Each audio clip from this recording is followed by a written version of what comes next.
Good afternoon, everybody, and welcome back to RobMotive. So we've got the first 561 miles on the new 2025 Toyota Tacoma. How is it doing so far?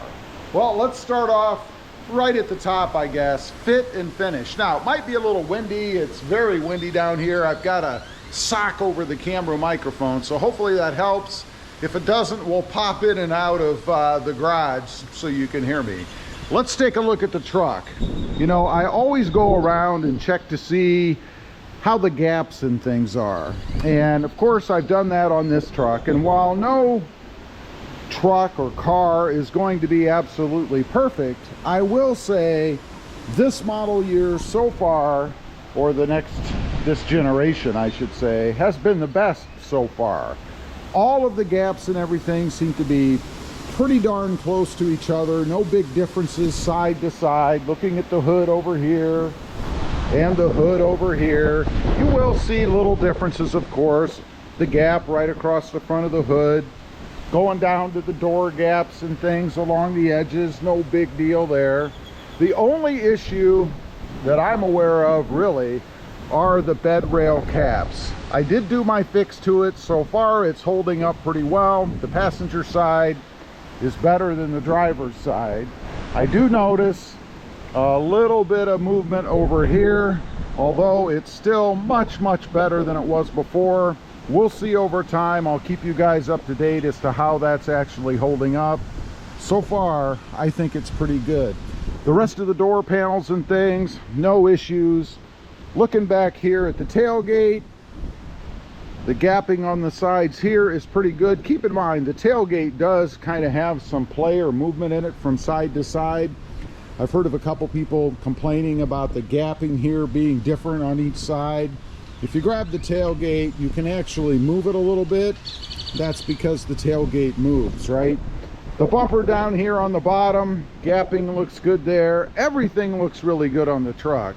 And let me say, even the paint work, something else that people complain about, I haven't really noticed any paint issues, on my truck as compared to previous generations that I've had. So far, fit and finish, pretty darn good. Next up, what about fuel economy? You know, I think part of the push or the expectation of the 2025 or fourth generation Tacoma was that it was going to have way better fuel economy.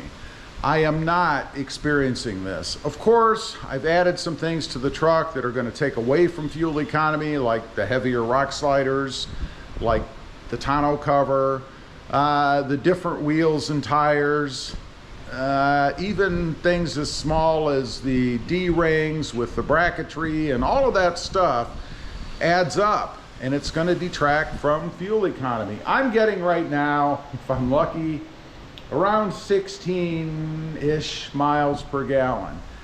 Maybe 17 if I do a lot of freeway driving. I might even push 18, but that's it. I'm certainly not hypermiling in this truck. Nothing that I guess is hugely better. And I'll go back to the old adage, you know, it is a truck. If you're looking for high fuel economy and you expected to have it in a truck, the Tacoma, then you probably bought the wrong vehicle. Moving on, engine noise. I see comments all the time about engine noise in the truck. It is noisy. A lot of people compare it to a diesel.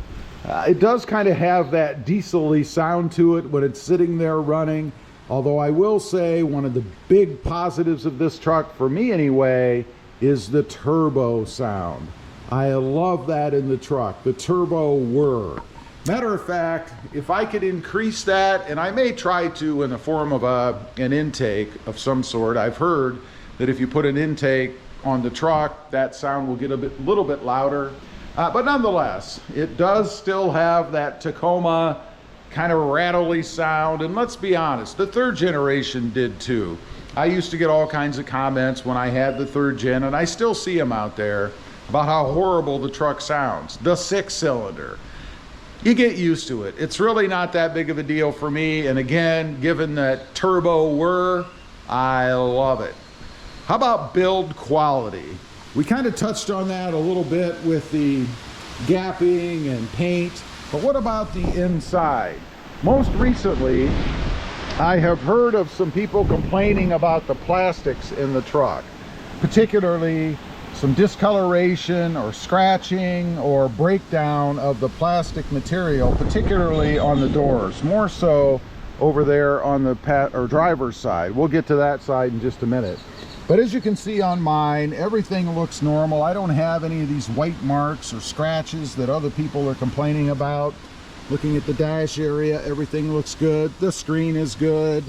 So is the armrest. You notice there's no marks or marring or anything on there, as well as the center console area. But let's go over and take a look at the business side, because of course the driver's side is going to be the side that really takes more of a beating, because it's where I am all the time, right? So looking at mine, you can see there are no white marks, scratches, pitting, anything like that.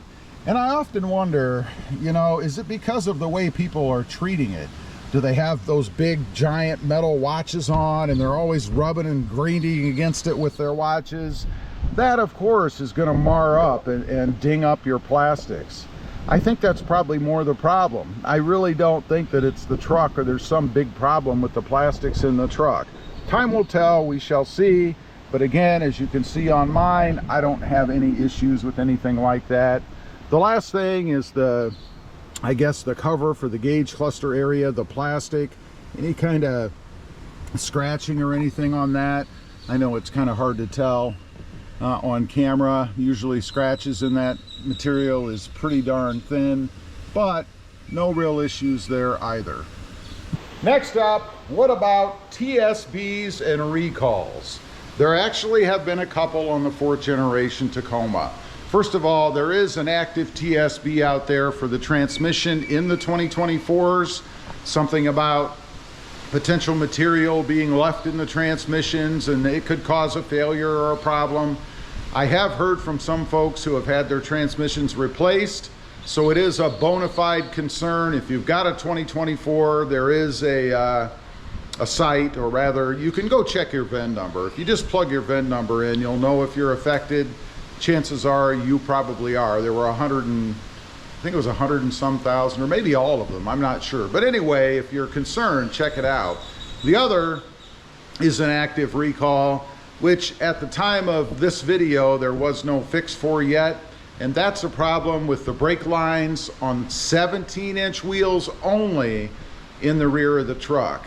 The lines kind of protrude into the wheel area, and if anything gets trapped in that wheel area as the tire spins or the wheel spins, it could actually damage or even cut the brake line. Now, a pretty major concern, I think. Still waiting for the fix on that. And that's it. For a brand new redesigned truck, I don't really consider that to be too bad. Next up, and lastly, is the power. You know, the 3rd gen, while it is an awesome truck, long lasting, had a power problem. It was gutless, particularly on takeoff. It had a lot of lag. I had a pedal commander in mind, not trying to make this a pedal commander commercial, but I did have a pedal commander in mind, and it took care of the problem. It got rid of the throttle lag. This truck, although it still does have, in this particular model, a teeny bit at the beginning, and as you're going down the road, it is vastly improved over what the previous truck was. Definitely love the way they have this one set up, and I think they addressed that power problem in the truck. Overall, what do I feel? How do I think about the truck? I think it's awesome. First 500 miles have been trouble-free, rather. No issues other than those rail caps, which I chose to fix myself. The truck has been spot on perfect. Not bad for a brand new redesigned truck. Leave a comment, let me know. If you've got a 3rd gen and you're getting up there in miles, 500, 1,000, 5,000, 10,000, how's it doing for you? I'd just be curious to know. Thanks for watching. Stay safe out there. Bye.